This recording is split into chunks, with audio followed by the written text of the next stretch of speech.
নমস্কার বন্ধুরা, গল্পকথা বাই পায়েল চ্যানেলে আপনাদের সবাইকে স্বাগত। আজকের গল্পের নাম ঝাড়বাতি। একদমই অন্যরকম স্বাদের এই গল্পটি লিখেছেন মানুষ দে। আজকের গল্প শুনতে আপনাদের কেমন লাগলো নিচে অবশ্যই কমেন্ট করে জানান। আর যেসব বন্ধুরা এখনো সাবস্ক্রাইব করেননি তাদের যদি নিত্য নতুন স্বাদের নতুন নতুন লেখকদের লেখা গল্প শুনতে ভালো লাগে তাহলে চটপট সাবস্ক্রাইব করুন গল্পকথা বাই পায়েল। আর পুরনো দিনের গল্প শুনতে ভালো লাগলে সাবস্ক্রাইব করুন পিএমজি অডিও। আর আপনাদের পছন্দের গল্পগুলো শেয়ার করে নিন পরিচিত বন্ধুবান্ধব বা আত্মীয় স্বজনের সঙ্গে যারা আপনার মতোই বাংলা অডিও স্টোরি শুনতে ভালোবাসেন। শুরু করছি আজকের গল্প ঝাড়বাতি। রামকিঙ্করের বয়স প্রায় 60। শরীরে অপুষ্টির ছাপ সুস্পষ্ট। চোখে অতি পুরনো এক চশমা। চশমার কাঁচ বেশ ঝাপসা। বহু ব্যবহারে ডাঁটিও বিবর্ণ। হাঁটুর ওপরে ধুতি। বছরের অধিকাংশ সময় খালি গা। মাথায় যেটুকু চুল অবশিষ্ট আছে সবই সাদা। শীর্ণকায় কাঠামোতে যেন বার্ধক্যের অকাল আবাহন। দেখলে মনে হয় অশীতিপর বৃদ্ধ। বিশাল তিনতলা বাড়িতে একা। বাড়িটার বয়স প্রায় 250 বছর। উঁচু খিলান দেওয়া। ঢোকার দরজা পেল্লাই বড়। আগেকার দিনের কাঠের কাজ। বাইরে পলেস্তারা খসে পড়েছে অনেক আগেই। প্রায় পুরো বাড়িটার বাইরেই ইঁটগুলো দাঁত বের করে কোনো ক্রমে যেন কাঠামোটাকে ধরে রেখেছে, যে কোনো দিন হাল ছেড়ে দিতে পারে। এদিক ওদিক ফাটল বাইরের দেওয়ালকে এক মানচিত্রের আকার দিয়েছে। দক্ষিণ দিকের ফাটলটা বেশ বড়। তার মধ্যে দিয়ে সূর্যের এক ফালি আলো নিয়ম করে মেঝেতে এসে পড়ে। বাকি বাড়ি যথেষ্টই অন্ধকার। সারাক্ষণ কেমন একটা স্যাঁতস্যাঁতে ভাব। রামকিঙ্কর সেই আলো দেখে আবার সময় নির্ণয় করে। একসময় জমিদারি ছিল। রামকিঙ্করের দাদুর দাদু গন্ধর্ব নারায়ণ নাকি ইংরেজদের থেকে রায় বাহাদুর উপাধি পেয়েছিলেন। রামকিঙ্কর দাবি করে স্বয়ং লর্ড কার্জন নাকি এই বাড়িতে এসেছিলেন গন্ধর্ব নারায়ণের সঙ্গে দেখা করতে। বাড়িতে ঢোকার মুখে দরজা পেরিয়ে এক বিশাল ঝাড় লণ্ঠন।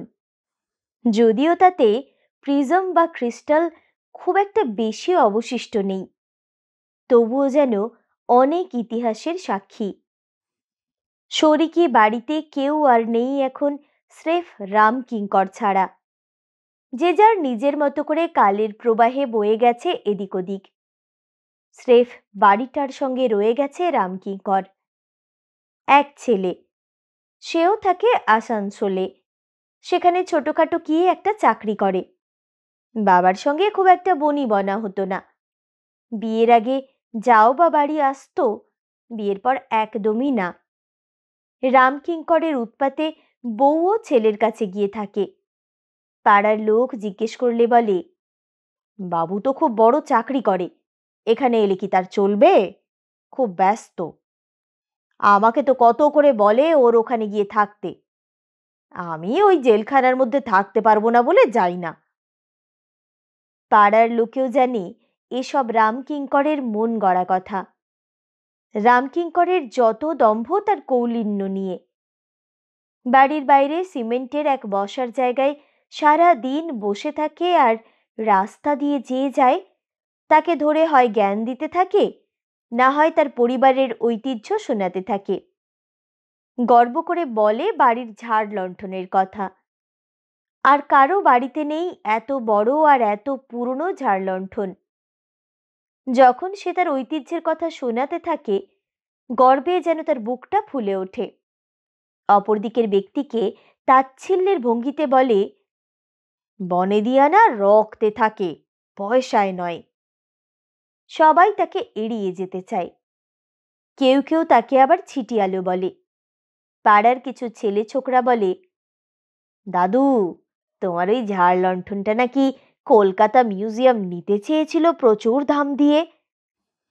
তখন দ্বিগুণ উৎসাহে রামকিঙ্কর শুরু করে, হ্যাঁ, অনেকেই তো কিনতে চেয়েছিল প্রচুর দাম দিয়ে, বিক্রি করার হলে তো কবেই বিক্রি করে দিতাম, কিন্তু আমি দিইনি, আমাদের বংশের ঐতিহ্য।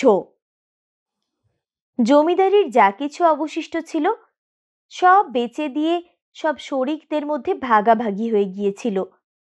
বিক্রি হয়নি এই জীর্ণ বাড়িটা, কেউ কেনার আগ্রহ দেখায়নি। তাছাড়া রামকিঙ্করের কোথাও যাবার জায়গা ছিল না, তাই সবাই বেচতে চাইলেও রাজি হয়নি সে। এতদিন মোটামুটি জমানো টাকার সুদে চলে যাচ্ছিল, কিন্তু উত্তরোত্তর পরিস্থিতি বেশ কঠিন হয়ে উঠছিল। বাজারের ভালো চাল তো বছর 10 আগেই কেনা বন্ধ। রেশন থেকে একদিন চাল আনতে দেখলে ছেলে ছোকরার দল বলে, দাদু, তুমি তো বড় জমিদার মানুষ, রেশনের চাল কেন কিনছো? রামকিঙ্কর ফুঁসে উঠত, আমি কিনছি তো তোর বাবার কি? রামকিঙ্কর যত রাগতো, ছেলেগুলো ওর পেছনে আরো বেশি করে লাগতো। দাদু, 10টা টাকা দেব, তোমার এই ঝাড় লণ্ঠনটা দেবে? ইয়ার কি হচ্ছে, 10 টাকায় ঝাড় লণ্ঠন কিনবি? ইংরেজ আমলের ওটা, তোরা কি জানিস ওর মর্ম? দাদু, ওর চেয়ে 1 পয়সাও কেউ বেশি দেবে না। রামকিঙ্কর মেজাজ হারিয়ে খুব বাজে ভাষায় গালমন্দ করতে থাকে। এরই মাঝে কেউ একটা ছোট্ট মাটির টুকরো ছুঁড়ে দেয় রামকিঙ্করের গায়ে। রামকিঙ্কর পাল্টা ঢিল ছুঁড়তে থাকে। এভাবে ওকে নিয়ে ছেলে ছোকরারা মজা করতে ছাড়ত না। হতোদ্যম রামকিঙ্কর সারা রাস্তা ছেলে ছোকরাগুলোকে গালি দিতে দিতে বাড়ি ফেরে। বাড়ি ফিরে ঝাড় লণ্ঠনটার নিচে কিছুক্ষণ দাঁড়িয়ে থাকে, ঘুরে ফিরে চারিদিক থেকে দেখতে থাকে ঝাড়বাতিটাকে। বোঝার চেষ্টা করে কতগুলো ক্রিস্টাল থাকার কথা ছিল, কতগুলোই বা আছে। যে চেনটায় সিলিং এর সঙ্গে ঝুলছে সেটার অবস্থাও বেশ খারাপ। ওপরের দিকে তাকায়, বিমগুলো মরচে পড়ে প্রায় ক্ষয়ে গেছে। গুটি গুটি পায়ে সিঁড়ির কাছে আসে। সিঁড়িময় ধুলো। এক একটা ধাপ বেয়ে ওপরে উঠতে থাকে, প্রত্যেক ধাপে নিজের পায়ের চিহ্ন এঁকে। দোতলায় এসে দাঁড়ায়। রেলিংগুলো জীর্ণ, মরচে পড়া রেলিংগুলোতে হাত দিতেও ভয় লাগে, যদি ধারালো ছোট্ট লোহার টুকরো হাতে ফুটে যায়। একটার পর একটা ঘর পেরিয়ে যায়, সব ঘরগুলোই তালা বন্ধ। শরিকরা তালা দিয়ে যে যার চলে গেছে। হাঁটতে হাঁটতে দালানের একেবারে শেষ প্রান্তে এসে পৌঁছয়। দেওয়াল জুড়ে মাকড়সার জাল। একটা বড় কালো মাকড়সা ওত পেতে বসে আছে। জালে কিছু পড়লেই ঝাঁপিয়ে পড়বে শিকারের ওপর। কিছুক্ষণ দাঁড়িয়ে থেকে মাকড়সার দিকে দৃষ্টি নিক্ষেপ করে। আস্তে আস্তে বাঁ দিকে ঘাড়টা ঘোরায় রামকিঙ্কর। কার্নিশের দিকে দৃষ্টি যায়। মনে পড়ে কত কথা। ছোটবেলায় খুড়তুতো জ্যাঠতুতো ভাইদের সঙ্গে খেলতে খেলতে কপালের কাছটা কেটে গিয়েছিল, সেই দাগ এখনো আছে। বাম হাতটা দিয়ে কপালে একবার বুলিয়ে দাগটা বোঝার চেষ্টা করে। ফিরে যায় বছর 50 আগে, যখন এই বাড়িতে প্রায় সব মিলিয়ে 50টা পাত পড়ত। স্রেফ কাজের লোকই ছিল সব মিলিয়ে প্রায় জনা 10। জলখাবারে কোনোদিনও লুচি, কোনোদিনও পরোটা, কোনোদিনও সিঙ্গাড়া, জিলিপি। সব সময় বাড়িটা যেন গম গম করত। সারা বাড়িতে একটা প্রাণ ছিল। আস্তে আস্তে সে 3 তলায় উঠতে থাকে। শেষ কবে সারা বাড়ি এমনি ঘুরে দেখেছে মনে করতে পারে না রামকিঙ্কর। সিলিংময় জলের ছোপের দাগ। কিছু কিছু জায়গায় বিম ক্ষয়ে বেশ পাতলা হয়ে গেছে। খুব বিপজ্জনক পরিস্থিতি। দেওয়ালের খুব কাছে এসে প্লাস্টার খসে যাওয়া ইঁটগুলোকে নিরীক্ষণ করতে থাকে। নখ দিয়ে একটা জায়গায় অবশিষ্ট প্লাস্টারটাকে তুলতে চেষ্টা করে দেখতে চায় এখনো কতটা শক্ত। এক দীর্ঘ ইতিহাসের শেষ অধ্যায়ে যেন দাঁড়িয়ে আছে সে, যেখানে সব আভিজাত্য প্রাচুর্য অতীতের ছায়া হয়ে বাড়িময় ঘুরে বেড়ায়। বাড়ির বন্ধ জানলা দরজাগুলোকে দেখে মনে হয় সময়কে বন্দি করে রাখার বৃথা চেষ্টা। সময় যেন অনেক আগেই সবকিছু ছেড়ে চলে গেছে। বাকি যা আছে সবই ভগ্নাবশেষ, কালের গহ্বরে তলিয়ে যাবার নীরব প্রতীক্ষায়। পাড়ার সরকারদের বাড়িটা যেন বেশ ফুলে ফেপে উঠেছে কয়েক বছরে। আগে ছোট্ট একটা টিনের চালের বাড়ি ছিল, সেটা ভেঙে বিশাল 4 তলা বাড়ি এখন। ওষুধের হোলসেলার, খুব পয়সা কামাচ্ছে দুহাতে। বেশ কয়েক বছর থেকে রামকিঙ্করের ঝাড়বাতিটার উপর খুব লোভ। অনেকবার বলেছে, রামকিঙ্কর রাজি হয়নি। আজ ওদের বাড়িতে ছোট ছেলের বিয়ে, খুব ধুমধাম করে হচ্ছে। কলকাতা থেকে মেহবুব ব্যান্ডকে ভাড়া করে এনেছে। ওখানে আজ রাতে রামকিঙ্করের নেমন্তন্ন। অনেক দিন পরে বিয়ে বাড়িতে কেউ নেমন্তন্ন করলো। আজকাল কেউ কোনো অনুষ্ঠানে ওকে সচরাচর ডাকে না। যাক, সরকাররা পয়সা হলেও ওকে ভুলে যায়নি। রাতে গিয়ে চব্য করে খেয়ে আসে। পাত এত পরিষ্কার যে পিঁপড়েও কিছু পাবে না। পাতের পাশে মাছের কাঁটা, মাংসের হাড়, বেশ বড়সড় স্তূপ, যা রামকিঙ্করের পাতকে বাকিগুলোর থেকে সহজেই আলাদা করে। খাওয়া হয়ে গেলে হাত ধুয়ে দাঁত খোঁচাতে খোঁচাতে পাশের লোককে বলে, আরে কি এমন খাওয়া!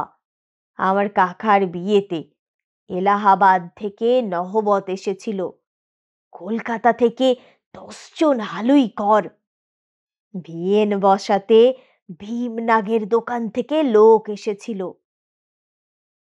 ক্রিকেট বল লোফার মতো করে 2 হাত একসঙ্গে করে বলে, এক একটা রাজভোগ ছিল এত বড়।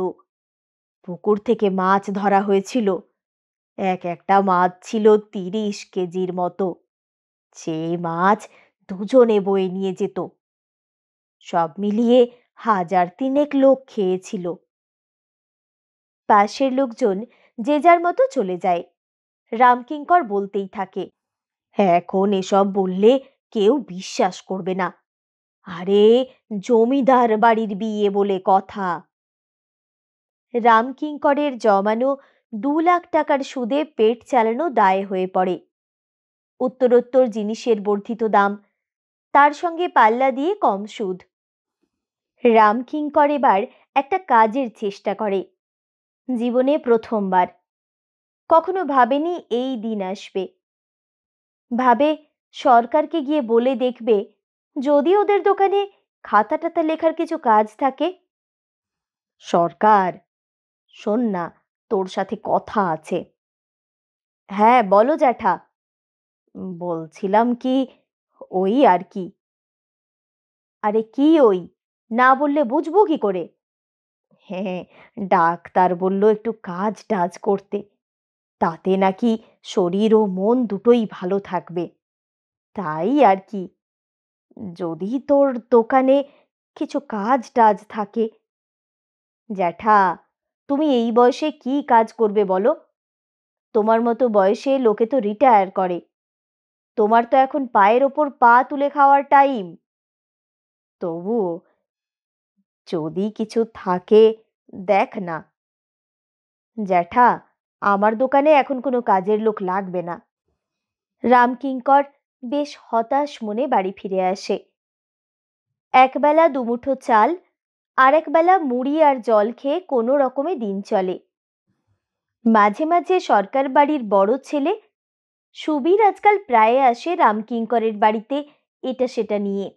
বলে, জ্যাঠা, তোমার বৌমা এই মাছটা, এই তরকারিটা করে পাঠালো তোমার জন্য। রামকিঙ্কর খুশি হয়। তবুও ওদের চাল চলন যেন ভালো লাগে না রামকিঙ্করের।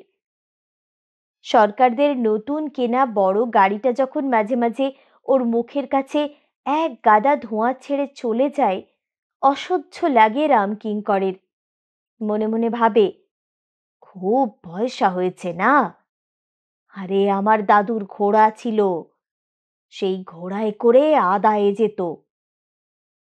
হঠাৎ করে একদিন সুবীর রামকিঙ্করের বাড়ি আসে। সুবীরের বয়স প্রায় ৪৫, গায়ের রং কালো, মাথা ভর্তি চুল, নাকের নিচে সুন্দর করে ছাঁটা গোঁফ, শরীরে সচ্ছলতার ছাপ স্পষ্ট। পা আর মাথার ঠিক মধ্যিখানে দিন দিন ভুঁড়িটা যেন বেড়েই চলেছে। সে বলে, জ্যাঠা বাড়ি আছো? সুবীরের ডাক শুনে রামকিঙ্কর তাড়াতাড়ি বেরিয়ে আসে। সুবীর বলে, জ্যাঠা কিছু কথা আছে, ভেতরে আসবো? রামকিঙ্কর তাকে ভেতরে নিয়ে গিয়ে বসায়, একদম নিজের ঘরে। বিকেল ৩টে, বাইরে খটখটে রোদ, তবুও ঘরের মধ্যে আলোর অভাব সুস্পষ্ট। একটা ৪০ ওয়াটের হলুদ বাল্ব জ্বালিয়ে দেয় রামকিঙ্কর। ভেতরের দেওয়ালের জায়গায় জায়গায় প্লাস্টার খসে পড়েছে, সিলিংটা কালো ঝুলে ভর্তি। ঘরের ভেতর একটা গুমো গন্ধ, নোংরা বিছানা। সুবীরের বসতে ঘেন্না হয়। পাশে একটা খালি চেয়ার, তাতে বসে সুবীর। বেশ মশা ঘরটার মধ্যে। ঘরের দেওয়াল বরাবর একটা তার টাঙানো, তাতে ঝোলানো রামকিঙ্করের ধুতি, গেঞ্জি, আন্ডারপ্যান্ট থেকে গামছা, চাদর, সোয়েটার সব কিছু। সুবীর শুরু করে, জ্যাঠা দেখো, তুমি সেদিন আমার দোকানে কাজের জন্য এসেছিলে, কাজ আমি দিতে পারিনি, খুব খারাপ লাগছে। আমি জানি কাজটা পেলে তোমার খুব ভালো হতো, কিছু টাকা আসতো হাতে। না না, টাকার জন্য নয়, এমনি সময় কাটতে চায় না বসে বসে, তাই ভাবলাম টাকা আমার অনেক আছে।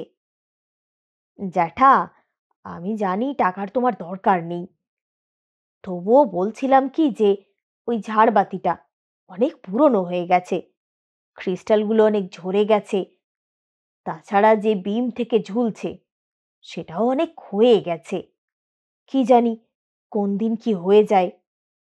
তুমি যদি আমায় বিক্রি করতে, তাহলে জিনিসটা আমি মেরামত করিয়ে নিতাম। আমাদের পাড়ার গর্ব ওই জিনিস।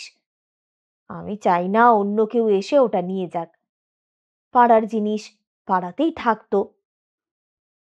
তুই আমাকে বিক্রি করার কথা বলছিস? না না, আমি বিক্রি করতে পারবো না। জ্যাঠা ১০ লাখ টাকা দেব, ভেবে দেখো। এই বাড়িটার বয়স যতদিন, ওই ঝাড়বাতিটার বয়স ততদিন। ওটা খাস ইংল্যান্ডের জিনিস, কোনো এক ইংরেজের থেকে কেনা হয়েছিল। ওটা চলে গেলে এই বাড়ির সর্বস্ব চলে যাবে। ঠিক আছে, তোমার ব্যাপার। তবে একটা কথা, তোমার অবর্তমানে কি হবে? এখন থেকেই যদি একটা সদ্গতি করে যেতে, তাহলে কিছু টাকাও পেতে, আর জিনিসটাও ভালো থাকতো। ১২ লাখ দাম দিলাম, যদি রাজি থাকো তবে জানিও। এই বলে সুবীর উঠে পড়ে। চৌকাঠটা ঠিক পেরিয়েছে, রামকিঙ্কর বলে, সুবীর দাঁড়া, তুই কি বললি? ১২ লাখ? হ্যাঁ, একদম ক্যাশ, যে কোনো দিন। ধুর, আমি বিক্রি করব না, ভাবছিলাম এটার এত দাম। রামকিঙ্কর ফিরে এসে ঝাড়বাতিটার নিচে দাঁড়ায়।